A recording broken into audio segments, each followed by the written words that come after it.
ठीक है, question number 7 के बाद हम चलते हैं 8 to 13।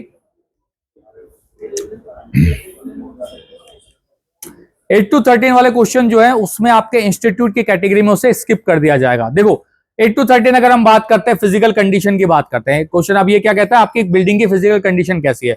गुड मतलब कोई रिपेयर की जरूरत नहीं है, लिवेबल मतलब माइनर रिपेयर की जरूरत है, थोड़ा बहुत क्रैक आ रहा है, थोड़ा बहुत प्लास्टर चल रहा है, तो उस केस में लिवेबल। और ऐसा कंडीशन जहां आपके पास बिल्कुल भी रहने योग्य नहीं है, कंडम घोषित हो चुकी है, तब आप जाते हैं कोड नंबर 3 में। अब किसको किस में मानेंगे, ये रेस्पोंडेंट बेस है। रेस्पोंडेंट को लगता है कि उसका झोपड़ा भी महल है तो महल है, अगर उसको लगता है गुड कंडीशन में, that is a good condition, ठीक है। लेकिन ये इन्यूमरेटर की जिम्मेदारी है वो समझाए व्हाट इज गुड। भाई आप क्वेश्चन पूछ रहे हैं इन्यूमरेटर, सामने वाले को ये भी तो बताएंगे आपका ऑप्शन क्या क्या है, वो चूज किस में से करेगा। तो ये नहीं पूछेंगे घर की कंडीशन कैसी है। भाई घर की कंडीशन कैसी है मतलब कोई माइनर रिपेयर की जरूरत तो नहीं है, अगर माइनर रिपेयर की जरूरत है तो आप इसे लिवेबल कर सकते हैं। भाई कंडम पूरी तरह से ये रहने योग्य नहीं है तो आप इसे क्या करेंगे, कंडम करेंगे। और आप मान के चलते हैं कि भाई कोई रिपेयर की जरूरत नहीं है, बढ़िया चल रहा है घर, तो आप कैसे करेंगे, गुड करेंगे। तो इन्यूमरेटर की जिम्मेदारी है वो बताए किस तरह का घर है। Question number 8। नेक्स्ट चलते हैं हम क्वेश्चन नंबर 9 पर। क्वेश्चन नंबर 9 आपके है टोटल। अब देखिए बिल्डिंग के अपन ने बिल्डिंग नंबर दे दिया, हाउस सेंसस हाउस नंबर दे दिया, एक चीज अभी तक हमने नहीं दी थी, हाउस होल्ड नंबर, ठीक है। अब आता है क्वेश्चन नंबर नाम हाउस होल्ड नंबर, किस तरह का आपका हाउस होल्ड है। आपने 7वें क्वेश्चन में असरटेन कर दिया है कि आपका हाउस होल्ड किस तरह का है या आपका हाउस किस तरह का है। उसके बाद 9वें क्वेश्चन में हम उसे देंगे एक नंबर। तो आपका बिल्डिंग नंबर 6 हो गया, सेंसस हाउस नंबर 8 जो हमें देना था वो दे दिया। अब आता है house hold number. House hold number एक ऑटोमेटिक जनरेटेड फील्ड है, आपको उसका लोड बिल्कुल नहीं लेना है। क्या देना है, अगर नॉर्मल हाउस होल्ड है तो उस केस में कंटिन्यूअस नंबर वो देता हुआ चला जाएगा 1 2 3 4 5 6 7 8 9 खुद ब खुद। लेकिन अगर इंस्टीट्यूशनल हाउस होल्ड है उस केस में 999 कोड वो उसे अलॉट कर देगा। अगर वो लॉक्ड घर है या नॉन रेजिडेंस का लॉक्ड घर है तो उस केस में वो क्या कर देगा, वैकेंट उसे छोड़कर चलेगा, ठीक है। 3 कैटेगरी है, तीनों ही केस में सिस्टम खुद कोड देगा। तो इस केस में भी इन्यूमरेटर का लोड नहीं ले रहे हैं। सर मेरे नंबर क्या दिख रहा है, बस उसे पता होना चाहिए 999 का मतलब क्या है, घर कैसा है, एक इंस्टीट्यूशनल हाउस होल्ड है। कोई नंबर नहीं दिख रहा है दैट मीन उसमें वैकेंट आपने शो कर रखा है, और नॉर्मल नंबर है that mean it is normal house hold. तभी तो हमने 7वां नंबर करा कि आपका है क्या, ठीक। दुकान है तो नहीं होगा हाउस होल्ड नंबर, खुद भी खुद है ना सर, सिस्टम आपको लेना है। जब कोई रह ही नहीं रहा है तो हाउस होल्ड कैसे हो जाएगा सर उसमें, ठीक है। हाउस होल्ड का मतलब क्या है, वहां कोई रह रहा है, जब रह ही नहीं रहा है तो हाउस होल्ड नंबर की जरूरत नहीं है। 999 डालो, काम करता हूं। हाँ 1 और 2 में ही आएगा, 999 आएगा सर उस केस में जब इंस्टीट्यूशनल हाउस होल्ड है, ठीक है। आपके ये 1 2 3 4 आएगा जब नॉर्मल हाउस होल्ड, यहाँ लिखा हुआ है हमने कोड 1 और 2 के लिए आपके पास क्या आएगा, नॉर्मल हाउस होल्ड, ठीक है। बाकी सभी कोड के लिए बाकी कैटेगरी आपकी लागू होती है। चलिए क्वेश्चन नंबर 10 पर चलते हैं। क्वेश्चन नंबर 10 कहता है टोटल आपके नंबर कितने लोग रह रहे हैं। तो हाउस होल्ड से हम पूछेंगे आपके घर में नॉर्मली कितने पर्सन रिजाइड करते हैं। नॉर्मली का मतलब ये है कि आपके यहाँ लोग रहते हैं, खाते पीते सोते हैं, कोई टेम्परेरी विजिट या टेम्परेरी स्टे को आप उसमें काउंट नहीं करेंगे। अगर वो कहते हैं 4 लोग यहाँ नॉर्मली रहते हैं, 4 उस केस में डालेंगे। सो अगर किसी का बच्चा बाहर पढ़ने गया हुआ है 8-9 महीने से वो वहीं रह रहा है, तो उसे क्लियर करना है कि सिर्फ जो यहाँ रहते हैं वही, हॉस्टल में कोई बच्चा है उसे आप यहाँ काउंट नहीं करवाइए, क्लियर है। अदरवाइज उसकी वहां काउंटिंग होगी तो क्या होगा, duplication of data cover up हो जाएगा। किसी भी एज का हो, किसी भी ग्रुप का हो, उसे हम कैटेगरी में काउंट करेंगे, क्लियर। न्यू बॉर्न बेबी इसके अंदर में काउंट होगा। टोटल नंबर ऑफ रेजिडेंट्स के बाद हमारे पास नेक्स्ट क्वेश्चन आता है name of the house hold. Name of the house hold में 2 चीजें आप भर सकते हैं। अगर नॉर्मल हाउस होल्ड है आपका, उस केस में जो भी आपके हाउस होल्ड कहते हैं कि मेरा घर का हेड है, उस चीज को हम मान लेंगे। अब यहाँ head of the house hold जब इन्यूमरेटर पूछता है who is the head of the house hold, तो उसे एक्सप्लेन भी करना पड़ेगा head of the house hold क्या। जनरली अपने बड़ों का नाम वो लिखवाते हैं, फिर भी जो घर की ज्यादा जिम्मेदारियां निभाता है उसे हम head of the house hold की कैटेगरी में काउंट करते हैं। नेक्स्ट, इंस्टीट्यूट के केस में पर्टिकुलर पर्सन का नाम ना आकर उसकी पोस्ट का नाम आता है। दैट मीन हॉस्टल का वार्डन हो गया या फिर जेलर हो गया, ये जो पोस्ट है वो हमें लिखनी है। तो आप क्या भरेंगे 11वें में जेलर, ठीक है। वार्डन है तो हम क्या भरेंगे वार्डन, वहां आपको टाइप करके इस चीज को फिल आउट करना है। प्रीस्ट, मंदिर के केस में प्रीस्ट। चलिए आगे चलते हैं। Sex of the house hold, sex of the house hold male female and next आपका ट्रांसजेंडर। 3 आपके पास कोड अवेलेबल है, ये स्किप कर दिया जाएगा किस केस में, इंस्टीट्यूट के केस में इस क्वेश्चन को आप स्किप कर चलेंगे। क्वेश्चन नंबर 38 की बात करते हैं एसटी एससी की। एसटी एससी के केस में ये ध्यान रखना कि शेड्यूल कास्ट एससी ये स्ट्रिक्ट है, सिर्फ हिंदू, सिख और बुद्धिस्ट, ये 3 कैटेगरी के लोग ही आप एससी कैटेगरी में डाल सकते हैं। एसटी के केस में किसी भी रिलीजन का पर्सन इसके केस में डाला जा सकता है। एसटी और एससी के अलावा जो कुछ भी वो कैटेगरी 3 में जाता है। इस केस में आपके ऐप में जब आप क्वेश्चन नंबर 13 पे होते हैं तो वहां पीडीएफ का बटन है, उस पर क्लिक करेंगे, आपके पास पर्टिकुलर की कैटेगरी आ जाएगी कि आपके यहाँ कौन कौन से एसटी एससी कैटेगरी में काउंट होता है, जो आपके रीजन में काउंट होते हैं। अगर वो उनकी बताई हुई कैटेगरी इसमें आती है तो आप उसे फिल आउट करेंगे, अदरवाइज आप किसमें डालेंगे, सबको अदर में। ओबीसी जनरल सभी आपके किसमें जाते हैं, अदर कैटेगरी में काउंट ऑन होते हैं। नेक्स्ट क्वेश्चन नंबर, ये हमने देख लिया, क्वेश्चन नंबर आपके क्या है 8, 9, 10, 11, 12। हमारे दिल्ली के केस में नहीं आना चाहिए, ये सुपरवाइजर चेक करें, अगर किसी ने एसटी करा है तो बिल्कुल करेक्शन है। बिल्कुल, दिल्ली के केस में एसटी नहीं है, ठीक है, क्योंकि यहाँ ट्राइबल एरिया नहीं है, ट्राइबल एरिया नहीं है तो आपके एसटी भी नहीं है। दिल्ली के केस में सिर्फ एससी है और उसकी लिस्ट भी आपको दी हुई है, ठीक है। दिल्ली के केस में खास बात हो रही है अर्बन एरिया है, तो अर्बन एरिया से रिलेटेड हम सारी चीजें पढ़ते हुए चलेंगे। आगे चलते हैं, अभी तक जो हमने पढ़ा है उस चीज को एक बार देख लेते हैं। आपकी कंडीशन हो गई, हाउस होल्ड नंबर हो गया, then head of the name हो गया, देन आपका सेक्स आता है। After that question number 14 to 17। अब चलते हैं आगे क्वेश्चन नंबर आपके 14 to 17 के ऊपर। 14 to 17 के केस में आपके पास बहुत आसान सा है, अगर नॉर्मल हाउस होल्ड है तो आपको ये क्वेश्चन फिल करने हैं, अगर नॉर्मल हाउस होल्ड नहीं है तो उस केस में ये सारे के सारे क्वेश्चन आपके स्किप हो जाते हैं। तो इंस्टीट्यूट केस में वैसे भी आपको 34 तक के क्वेश्चन वैसे भी फिल नहीं करने हैं, तो ये सिर्फ किस केस में भरे में आएगा, आपके अगर नॉर्मल हाउस होल्ड आपके पास आता है। यहां आता है ownership of the house. Ownership में आपके पास 4 ऑप्शन आते हैं, पहला ऑप्शन ऑन्ड का है, फोर्थ ऑप्शन आपके पास आता है एनी अदर, बीच के दोनों ऑप्शन आपके रेंट के आते हैं। सो अगर रेस्पोंडेंट कहता है it is my owned house, owned house के कैटेगरी में 2 चीजें आती हैं, उनका खुद का घर है, खरीदा हुआ घर है, या पुश्तैनी घर है, ये दोनों जिसकी हो गई ऑन की कैटेगरी में। प्लस अगर किसी ने घर लिया है लोन पर और उसकी वो ईएमआई चुका रहे हैं, तो भले ही हम ये मान के चलते हैं फाइनेंस के टर्म में कि लोन पे लिया हुआ घर बैंक का होता है, लेकिन सेंसस के केस में अगर ईएमआई बराबर चुका रहे हैं तो वो घर किसका हुआ, उनका खुद का हुआ, तो उसे किस में डालेंगे हम, ऑन्ड की कैटेगरी में। कैटेगरी नंबर 2 और 3 बताते हैं रेंटेड की कैटेगरी में, जब किराए पे घर लिया हुआ है और वो रेंट पे उसका रेंट चुका रहे हैं। अब भले ही उनका झगड़ा हो गया मकान मालिक से और रेंट नहीं दे रहे वो, लेकिन उन्होंने घर तो किराए पे लिया है, तो भले रेंट चुका रहे हैं या नहीं चुका रहे, लेकिन अगर उन्होंने रेंट पे घर लिया है तो कैटेगरी 2 या 3 में आता है। तो कैटेगरी 2 या 3 में से आप क्या फिल करेंगे, 2 फिल करेंगे या 3 फिल करेंगे। यहाँ सेकंड क्वेश्चन आता है, अगर वो कहते हैं रेंट पर है तो रेंट पे पूछने के बाद उनसे पूछना पड़ेगा सर आपका कहीं भी कोई और घर है क्या। अगर वो कहते हैं कहीं और घर है तो आप क्या डालेंगे, rented but on house elsewhere. और वो कहते हैं नहीं मेरा तो पूरे कहीं भी कोई घर ही नहीं है, तो आप क्या डालेंगे, रेंटेड और हमारे पास कोई घर है ही नहीं, ठीक है। इन सब के बाद नेचुरल शेल्टर या फिर जो भी ऐसी चीजें हैं वो सब कहां डाली जाएगी, अदर कैटेगरी में फॉल्स होती है। सो इस चीज को ध्यान देना है, ऑक्यूपेंसी कैसी है, हमारी खुद की है, दी हुई है, अलॉट की हुई है, या फिर ऑनर की है। सो क्वेश्चन आता है कि जो सर्विस पर्सन लोग हैं जिन्हें की सरकार एचआरए काट के दे रही है, घर क्वार्टर अलॉटमेंट कर रही है, वो इनमें से किस कैटेगरी में आता है। क्या ये उनका खुद का घर है, नहीं, सरकार का घर है। क्या एनी अदर में आएगा, नहीं, एनी अदर में भी नहीं आएगा। ये किस कैटेगरी में फॉल होता है, rented, rented category, rented category. अब उनसे बस इतना पूछना पड़ेगा रेंटेड में फिर वो कहां जा रहे हैं। चलिए नाउ केस 4 की बात करते हैं। केस 4 मतलब ऐसी जगह जहां की एम्प्लॉयर ने प्रोवाइड करा है फ्री ऑफ कॉस्ट, उस चीज को हम डालेंगे। ये ऐसे शेल्टर जो अनऑथराइज ऑक्यूपाई किए हुए हैं, ऐसी कॉलोनियां जहां अनऑथराइज है, उस केस को आप किस में डालेंगे, केस 4 में, या नेचुरल शेल्टर को हम डालेंगे केस 4 में। क्लियर, आगे चलते हैं हम अपन। ना आता है number of dwelling room. Dwelling ऐसा वर्ड है जो कि ज्यादातर लोगों को समझ नहीं आएगा। अगर आप सिंपल ये पूछेंगे सर आपके घर में कितने ड्वेलिंग रूम है, ठीक है, तो उन्हें वो समझाना पड़ेगा ड्वेलिंग रूम में क्या क्या आता है। ड्वेलिंग रूम में आपके पास bedroom, living room, dining room, ये सभी ड्वेलिंग रूम में आते हैं। एक स्टैंडर्ड डेफिनेशन है, ड्वेलिंग रूम वो एरिया हो गया जहां की आराम से कोई पर्सन लेट सके, that will be dwelling room. Standard definition भी है 1.5 बाय 2 मीटर का जो आपका कमरा है, दैट इज 2 बाय 1.5 मीटर का जो कमरा है, इसे हम क्या कहते हैं, ड्वेलिंग रूम कहते हैं। इस केस में क्या क्या नहीं आता है, किचन, लेटरिन, बाथरूम, पासेस या बरामदा, इन चीजों को हम कवर अप नहीं करते हैं।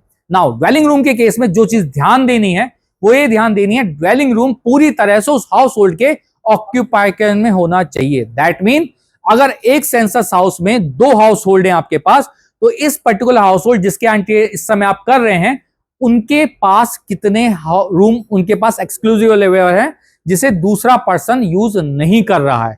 इनकेस 3 कमरे हैं, 2 बेडरूम और एक आपके पास लिविंग रूम। लिविंग रूम में जो भी गेस्ट आ रहा है वो रह रहा है, चाहे बड़े भाई का हो चाहे छोटे भाई का हो। तो इस केस में अगर आप पहले हाउस होल्ड से बात करते हैं तो उनके पास नंबर ऑफ ड्वेलिंग रूम कितने हो जाते हैं, 1, और दूसरे वाले हाउस ब्रदर के केस में नंबर ऑफ ड्वेलिंग रूम 1।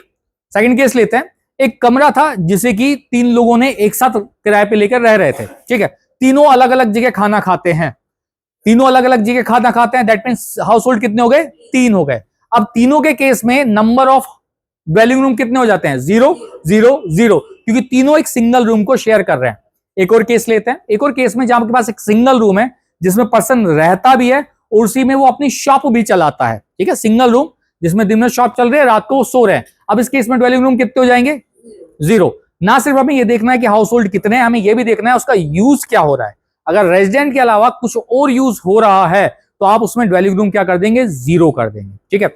उस रूम को काउंट ही नहीं करेंगे जहां रेजिडेंस के अलावा कोई और काम हो रहा है या उस पर्टिकुलर रेजिडेंट के अलावा दूसरा कोई हाउस होल्ड उसको शेयर कर रहा है। तो उन दो चीजों को हम हटा देंगे, बचे हुए रूम क्या आ जाएंगे हमारे पास? ड्वेलिंग रूम आ जाएंगे। सवाल उठता है सर ऐसे रूम बहुत कम हो जाएंगे? हाँ, हो जाएंगे, ठीक है, पर जो हमें अलाउ करता है वो सिर्फ इतना अलाउ करता है उस पर्टिकुलर के पास कितने रूम हमारे पास अवेलेबल हैं। सो ये हमने मिनिमम डायमेंशन देखा। डायमेंशन क्या कहता है? 1.5 मीटर। ये एक हमारी स्टैंडर्ड डेफिनेशन है, मान के चलता है कि भाई कितने बड़े रूम को हम मान के चलेंगे। और आप दिल्ली में देखोगे तो इससे छोटे रूम भी अपने पास अवेलेबल है। सो अभी देखा था मैंने, दरियागंज में एक दुकान अवेलेबल थी, बाथरूम के साइज की दुकान की अवेलेबल थी 8 लाख में। तो एक बाथरूम जितना दुकान 8 लाख का। अब वो ड्वेलिंग रूम होगा क्या? वहां तो दुकान भी चल रही है, वहां बंदा सोएगा भी, पर रूम है। तो आपको प्रैक्टिकल से केसेस देख के चलने हैं। ओके, नाउ ड्वेलिंग रूम के बाद हम चलते हैं नेक्स्ट आपके पास कि किसको ड्वेलिंग रूम में मानेंगे, किसको हाउस होल्ड के साथ ड्वेलिंग रूम में काउंट करेंगे या नहीं करेंगे। सो ये मालिक का घर है, ये उनके हेल्पर का घर है, दोनों एक प्रीमाइसेस में है। हेल्पर क्या करता है? मालिक के साथ ही खाना खा रहा है, ठीक है, दोनों सिंगल किचन से शेयर कर रहे हैं। उस केस में हाउस होल्ड कितना हो जाएंगे? 1, क्योंकि किचन शेयर हो रही है। अगर किचन शेयर हो रही है तो इनका ये जो कमरा है ये भी हमारे पास ही काउंट किया जाएगा। तो हाउस होल्ड में जब आप पूछेंगे नंबर ऑफ ड्वेलिंग रूम कितने हैं, तो ये इंश्योर करना है सभी हाउस होल्ड उसके अंदर आपके आ रहे हैं या नहीं आ रहे हैं। सेकंड, इन केस अगर दोनों अलग अलग खा के बना रहे हैं, ये पर्सन अलग किचन है, ये पर्सन अलग किचन है, उस केस में आपके सेंसस हाउस, आपके हाउस होल्ड अलग अलग हो जाएंगे। जब हाउस होल्ड ही आपके पास अलग अलग हो गए, इस केस में आपके पास ड्वेलिंग रूम भी अलग अलग हो जाएंगे। अब चूंकि हमारे पर्सन एज ए पर्सन हमें लगता है यार इस कमरे की ओनरशिप भी तो हमारे पास ही है, ठीक है, ओनरशिप वहां मैटर नहीं करेगी, आपकी ऑक्यूपेशन में कितना घर, आप कितने उस चीज को लेके बैठे हुए हैं, सिर्फ वही आप इस चीज को काउंट करेंगे। नेक्स्ट क्वेश्चन आता है, हाँ आगे चलते हैं, ठीक है। अब चलते हैं कपल्स पे, नंबर ऑफ मैरिड कपल। अब यहाँ मैरिड कपल के केस में भले ही वहां वर्ड मैरिड आपके लिखा हुआ है, लेकिन नंबर ऑफ मैरिड कपल के वजह हम क्या मानेंगे? नंबर ऑफ कपल्स कितने हैं उस पर्टिकुलर हाउस होल्ड में। हाउस होल्ड के केस में एक मेल फीमेल का जो कपल है दैट इज योर कपल, ठीक है। अब भले ही वो विद मैरिज रह रहे हो चाहे लिव इन में रह रहे हो, they all will be known as couple, ठीक है। So in case normal couple तो हम सभी को पता है, एक male female couple that is your couple, एक सिंगल कपल आ गया।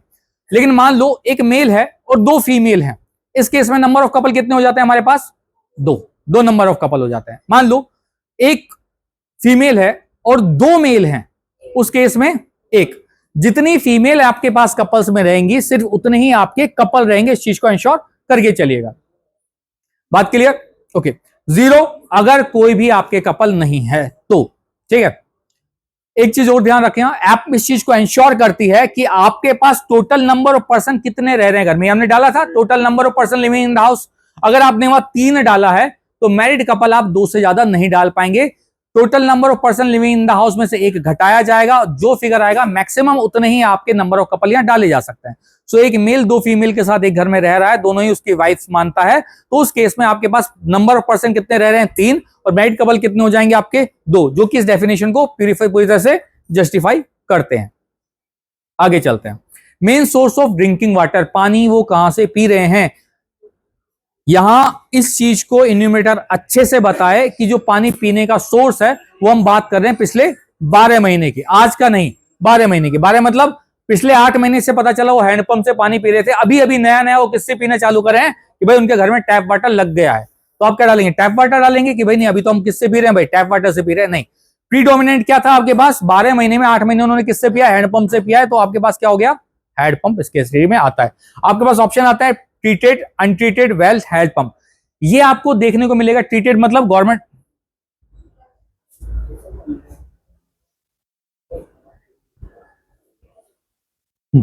ज्यादातर ये ऑप्शन आपको देखने को मिलेगा ट्रीटेड वाला, जो घरों में गवर्नमेंट सप्लाई देती है, हम ये मान के चलते हैं जनरली वो ट्रीट करके आपको सप्लाई पहुंचा रहे हैं। अनट्रीटेड के केस में आपको पता है जहां से सप्लाई आ रही है वो आपके अनट्रीटेड आ रही है, तो सेकंड कैटेगरी उसमें डाली जाती है। कई जो बिल्डिंग है, कई जो सोसाइटीज हैं वो भी खुद का ट्रीटमेंट प्लांट लगा के रखते हैं। अगर पानी ट्रीट होकर आपके घर के अंदर तक या घर तक आपके पास ट्रीट होकर पहुंच रहा है that will B tap water treated. ये दो कैटेगरी आपको विलेजेस और अर्बन एरिया में कमी मिलेगी जहां आपको वेल की बात करें। हैंडपंप तो आपको अर्बन एरिया में मिल सकते हैं।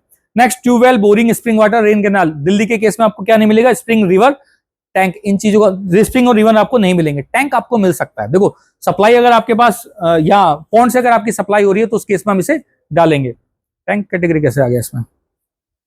ठीक है, चलिए। ओनरशिप के रूल हमने देखे। ओनरशिप अगर ऑन्ड है तो 1, रेंटेड है तो 2 और 3, और अगर इनमें से कुछ नहीं है तो आपके अदर आता है। Room, dwelling room, number of dwelling room आपके पास कितने होते हैं?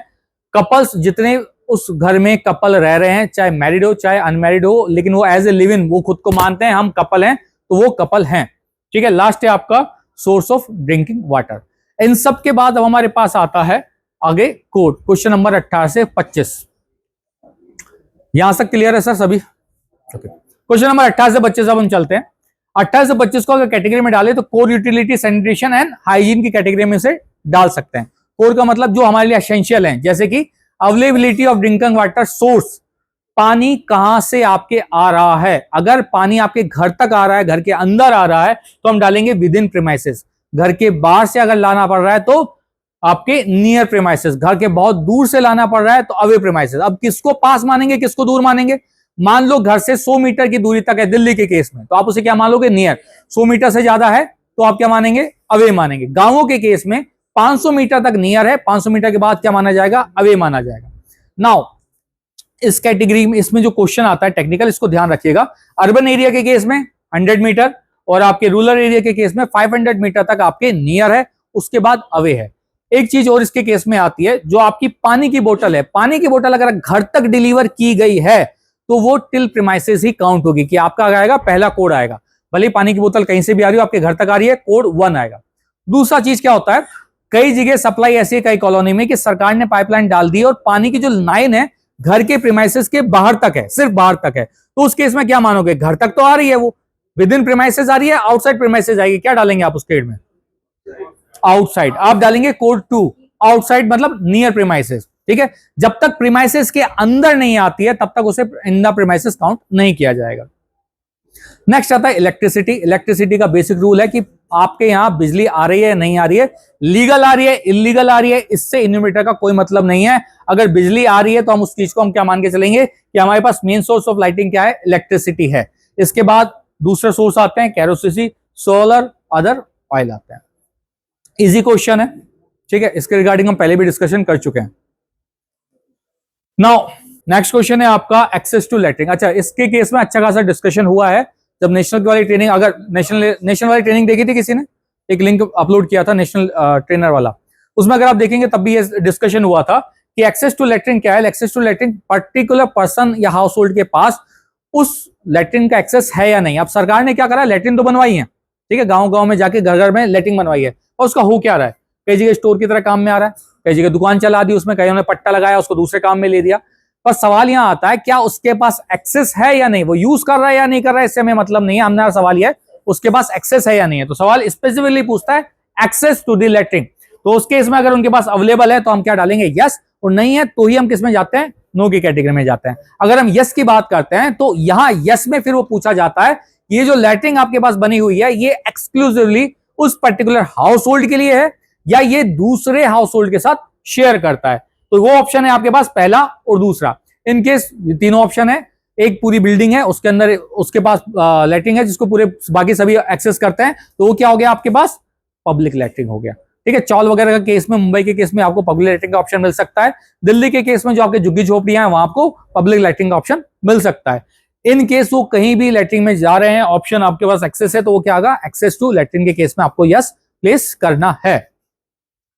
अब शेयर्ड का मतलब क्या है और पब्लिक का मतलब क्या है? शेयर्ड का मतलब हो गया कि जो हाउस होल्ड है, सो एक घर में आपके पास क्या थे, मान लो वही एग्जांपल लेते हैं, दो भाई थे, दो अलग अलग कमरों में रह रहे हैं, दोनों अलग अलग हाउस होल्ड है क्योंकि दोनों अलग अलग खाना बना के खाते थे, एक सिंगल लैट्रिन दोनों कमरों के बीच में थी, दोनों शेयर करते हैं, that will be shared latrine. लेकिन उस लैट्रिन को बाहर का कोई पर्सन यूज नहीं कर सकता। अगर बाहर का कोई पर्सन उन हाउस होल्ड के अलावा कोई और यूज करता है that will known as public latrine, या पैसे देकर जो लैट्रिन यूज की जाती है that will known as public latrine. Clear. इसके बाद हम चलते हैं टाइप ऑफ लैट्रिन में। टाइप ऑफ लैट्रिन में दिल्ली के केस में आप लोगों को थोड़ा आसानी रहेगी, उस केस में आपको ज्यादातर फ्लश मिलेगा, लेकिन फिर भी एंश्योर करना जरूरी है।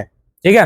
हो सकता है कोई ऐसा हो जिसने पिट बनवा रखा हो, ठीक है, इतना बड़ा एरिया तो मिलना नहीं है, पर मिल गया तो गाँव के केस में जनरली क्या मिल जाएगा, पिट सिस्टम। ये बहुत कॉमन है, पिट सिस्टम गाँव में बहुत कॉमन है, ठीक है। सर्विस लैट्रिन जो कम मिल रहा है और अगर किसी को मिल रहा है ये ऑप्शन, तो इंश्योर करें कि सही भर रहे हैं, क्योंकि ये वो इश्यू है जहां इश्यू आपके आ सकता है। तो कौन कौन से अपने पास ऑप्शन आते हैं कि पाइप सीवर है आपके, मतलब फ्लश किया है, फ्लश होने के बाद जो भी वेस्ट जा रहा है वो कहां जा रहा है, पाइप सीवर में जा रहा है, कोड 1। फ्लश किया है, फ्लश होने के बाद सारा वेस्ट किस में जा रहा है, सेप्टिक टैंक, कोड 2। फ्लश किया है, फ्लश करने के बाद बाकी कहीं भी जा रहा है, नाली में जा रहा है, ओपन में, कुछ नाली में जा रहा है या फिर ओपन नाली में जा रहा है, तो सबका कहा गया अदर सिस्टम में आ गया। तो मतलब फ्लश वाले सिस्टम कहां गया, आपके पहले वाले में। इसके बाद पिट आते हैं। पिट दो तरह के होते हैं, twin pit and single pit system. Twin pit के केस में क्या होता है, आपके पास पहले एक पिट भरता है, देन दूसरा पिट भरता है। अगर कोई कहता है मेरे घर में ट्विन पिट है, तो उस चीज में मालिक को पता होता है, जो भी यूज ले रहे हैं उनको पता होता है उनके घर में किस तरह की लेटरिंग है, सिंगल पिट है या ट्विन पिट है। जिस तरह की लेटरिंग यूज होती है उस तरह की पिट हम इसके डालेंगे। पिट के केस में जो इंश्योर करना है कि अगर पिट ढकी हुई है और पिट का वेंटिलेशन है, वेंटिलेशन दो तरह का होता है, एक तो हमारे किसका हो गया, बाथरूम का वेंटिलेशन, एक हो गया उस पर्टिकुलर पिट का वेंटिलेशन। तो अगर पिट वेंटिलेटेड है और वो ढकी हुई है तो हम किस में डालेंगे, ट्विन पिट विद वेंटिलेशन। और अगर सिंगल पिट विद वेंटिलेशन, तो हमें ये ध्यान देना है स्लैब के साथ है और वेंटिलेशन के साथ है तो अलग कोड है, विदाउट वेंटिलेशन है तो अलग कोड है।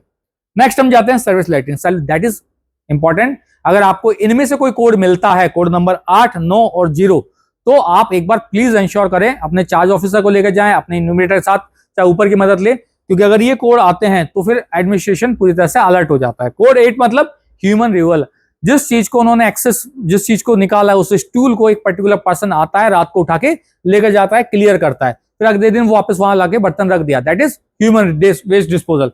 दूसरा service animal, by animal, that mean जो डिस्पोज है उसे एनिमल आते हैं, उसे ईट करते हैं या फिर एनिमल उसे अपने साथ हटा के ले जाते हैं, that is second option. Last आता है ओपन ड्रेनेज। ओपन ड्रेनेज मतलब कहीं भी हमारे पास फैसिलिटी नहीं, ओपन ड्रेन में गए, वहां करके आ गए, खुले में जिसे कहते हैं, खुले में करके आ गए, दैट इज ऑप्शन 0। ये तीनों ही हमारी खतरनाक कैटेगरी में आती है, इसको थोड़ा ध्यान रखिएगा।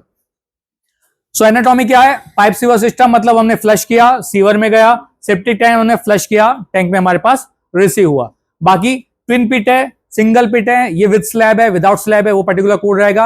ह्यूमन के द्वारा है, एनिमल के द्वारा हटाया गया है, ये पर्टिकुलर आपके पास कोड आ जाता है। अगर ये आ जाता है दैट इज मोस्ट खतरनाक चीज कि आपके पास अभी भी ओपन में लोग जा रहे हैं, बल्कि हमारे कई जगह डिक्लेयर हो चुका है कि हमारे यहाँ ओपन कोई नहीं जाता है। तो अगर आपके किसी भी एचएलबी ब्लॉक में ऐसा कोई भी पर्सन है जो इस पे कोड 0 करवाता है, तो that will be an issue for administration purpose.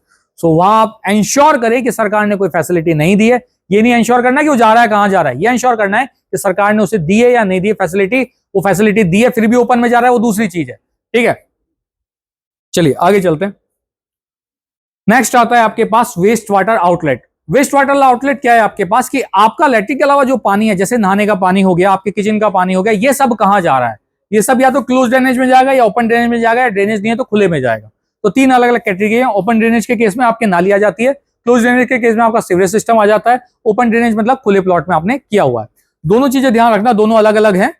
इसका क्वेश्चन सिर्फ बात करता है लैट्रिन की। नेक्स्ट क्वेश्चन जो आपके पास आया है ये बात करता है आपके बाथरूम की या किचन की और बाथरूम की। तो दोनों क्वेश्चन के कोड अलग अलग होंगे। ये अगर सीवर में जा रहा है तो इस केस में हो गया आपके पास अलग कोड, ये अगर ओपन में जा रहा है इसका कोड आपके पास अलग हो जाता है। Now bathing facility, bathing facility with in premises है या नहीं है। अब हमने बात नहीं करी है सेंसस हाउस की, क्वेश्चन बात करता है प्रीमाइसेस की। अगर विद इन प्रीमाइसेस कहीं भी बाथिंग फैसिलिटी अवेलेबल है तो यस, और प्रीमाइसेस से बाहर जाके नहाना पड़ रहा है तो नो। अब यस का मतलब क्या हो गया, यस का मतलब हो गया या तो उनके पास क्लोज है जिसकी छत डली हुई है तो पहला ऑप्शन, लेकिन उनके पास चारों तरफ से वॉल है लेकिन छत नहीं डली हुई है, दूसरा ऑप्शन। वो कहते हैं नहीं जी हमारे पूरे प्रीमाइसेस में नहाने का कोई ऑप्शन नहीं है, बाहर जाके हमें सरकारी नल पे नहाना पड़ता है या रिवर है पास में वहां नहाना पड़ता है। तो उस केस में क्या हो जाएगा, ऑप्शन 3 की बाथिंग फैसिलिटी अवेलेबल नहीं है, वो कहीं और जाकर नहा रहे हैं। बाथिंग फैसिलिटी होना और बाथिंग करना दोनों अलग अलग चीज है। फैसिलिटी अवेलेबल है, आप यस पे क्लिक करेंगे। ओके, नेक्स्ट जाते हैं हम 24 नंबर किचन। किचन आपका दो पार्ट में बांटा जाएगा। इसमें हमेशा ये पूछना है आपका जो किचन है वो कहां है। जब भी आप इन्यूमरेटर जब भी रेस्पोंडेंट से पूछेगा, कोई पूछेगा किचन का है, घर के अंदर है या घर के बाहर है, तो कैसे पूछता है घर के अंदर खाना बनाते हैं घर के बाहर। अगर वो पता चलता है कि भाई घर के अंदर किचन अवेलेबल नहीं है, वो घर के बाहर ही खाना बनाते हैं, तो फिर अब सेकंड क्वेश्चन आता है उनके पास कि एलपीजी कनेक्शन है या नहीं है। इससे हमें कोई मतलब नहीं है कि वो एलपीजी पे खाना बनाते हैं या नहीं बनाते हैं, क्वेश्चन ओनली डिफाइन कि क्या उनके पास सेपरेट किचन या किचन उनके पास अवेलेबल है या नहीं है। दूसरा, क्या उनके पास एलपीजी कनेक्शन है या नहीं है। This is only about availability, not use. So यहां अगर आप ऑप्शन देखते हैं तो यहां हमारे पास दो तरह से पार्ट में बढ़ जाता है। पहला पार्ट है कि हाँ हमारे पास घर के अंदर खाना बनता है, अंदर खाना बनता है तो आपके पास 1 से लेकर 4 तक कोड है, और घर के बाहर खाना बनता है तो कोड नंबर 5 और 6 आपके पास आते हैं। 1 से 4 में आप मान लो कहते हैं कि भाई हम घर के बाहर बनाते हैं और हमने पूछ लिया एलपीजी कनेक्शन है या नहीं है, उसके हिसाब से हम एप्रोप्रिएट क्लिक कर देंगे। लेकिन वो कहते हैं कि हम नहीं घर के अंदर खाना बनाते हैं, तो घर के अंदर खाना कहाँ बनाते हैं, कमरे के अंदर, एक कमरे के अंदर बना रहे हैं या एक सेपरेट किचन उनके पास है। अगर सेपरेट किचन का प्रोविजन है कमरे के अंदर तो आपके पास कोड आता है 1 और 2, और अगर सेपरेट किचन का प्रोविजन नहीं है तो कोड आता है हमारे पास 3 और 4। सेपरेट किचन के अंदर तो इन शॉर्ट आपके पास लास्ट में क्या पहुंचेगा, सेपरेट किचन है एलपीजी कनेक्शन है तो कोड 1, सेपरेट किचन है एलपीजी कनेक्शन नहीं है तो कोड 2। सिमिलरली घर के अंदर खाना बनाते हैं लेकिन किचन में नहीं बनाते हैं, किसी एक कमरे में नीचे बैठ के खाना बना रहे हैं, तो दैट आपके पास क्या गया, एलपीजी कनेक्शन से बना रहे हैं कोड 3, एलपीजी कनेक्शन के बिना बना रहे हैं कोड 4। नाउ घर के बाहर बना रहे हैं, घर के बाहर बना रहे हैं, उनके पास एलपीजी कनेक्शन है तो ऊपर वाला, एलपीजी कनेक्शन नहीं है तो नीचे वाला। This is only about availability. और अगर इनमें से कुछ भी ऑप्शन नहीं है दैट मीन नो कुकिंग, तो आपके पास लास्ट ऑप्शन आपके पास जाता है। नेक्स्ट क्वेश्चन ये आता है कि आपके पास फ्यूल कौन सा यूज हो रहा है। आपके पास एलपीजी कनेक्शन था नहीं था वो सेकेंडरी चीज है, अब हम यहाँ पूछेंगे फ्यूल कौन सा यूज ले रहे हैं। सो यहाँ प्रोविडेंट आपके पास ज्यादातर कौन सा फ्यूल काम में आ रहा है उस चीज को हम क्लिक करते हैं। ऑप्शन में अगर हम जाते हैं तो फायरवुड में कौन सा आते हैं, टिम्बर ब्रांचेस वगैरह आते हैं। सेकंड क्रॉप रेजिड्यू, केरोसिन, ये सभी ऑप्शन आते हैं। इनमें अगर आप देखेंगे तो एलपीजी कनेक्शन भी आपके पास यहाँ मिल जाएगा। सो अगर वो खाना एलपीजी कनेक्शन पे बनाते हैं तो क्लिक हम किस पे करेंगे, एलपीजी कनेक्शन। अदरवाइज जो पर्टिकुलर रेस्पॉन्स देते हैं उस चीज को हम लेकर इस पर चलते हैं। नेक्स्ट क्वेश्चन पे चलते हैं।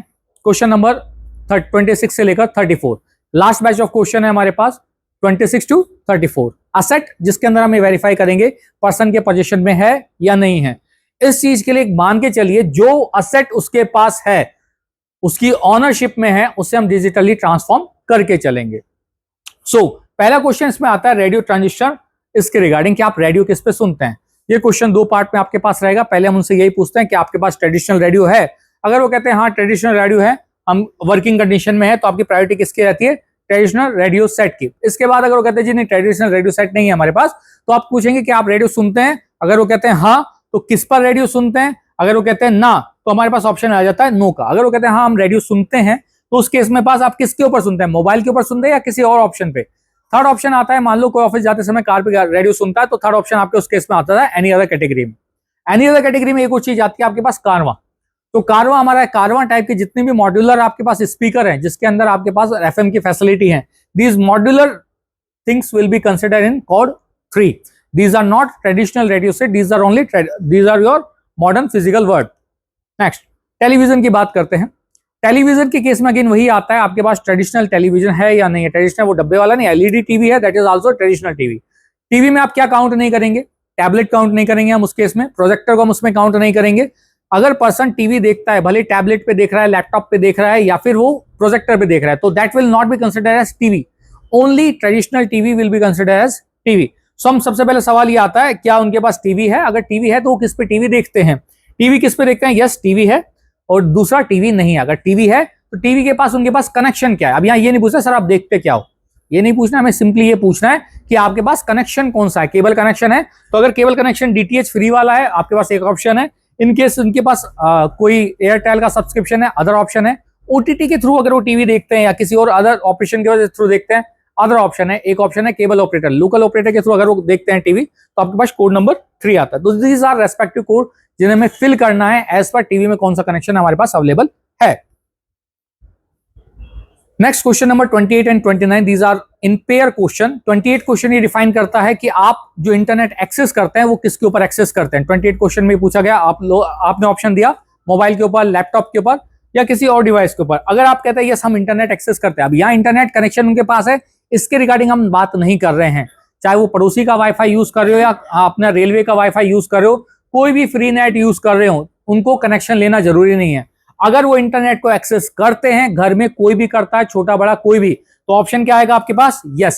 सेकंड क्वेश्चन में पूछा जाएगा इंटरनेट एक्सेस करने के बाद कि इंटरनेट एक्सेस किस पे किया जाता है। अगर लैपटॉप पे एक्सेस किया जाता है पहला ऑप्शन, और इसके बाद अगर आपका मोबाइल पे किया जाता है दूसरा ऑप्शन, और किसी और डिवाइस पे किया जा रहा है तीसरा ऑप्शन। इंटरनेट एक्सेस के थ्रू आप टीवी भी देख सकते हो, तो एनी अदर डिवाइस में क्या आ जाता है टीवी आ जाता है। और इंटरनेट पूरे घर में कोई भी पर्सन किसी भी तरह से एक्सेस नहीं कर रहा है तो ही आप कहाँ जाएंगे, नो, जो कि कुछ हमने दिल्ली के इलाके में तो ये पॉसिबल शायद कम हो, बाकी कई ऐसे पिछड़े इलाके हो सकते हैं जहां अभी भी ये नो आए, लेकिन मोस्टली आपका क्या आएगा, यस ही आएगा।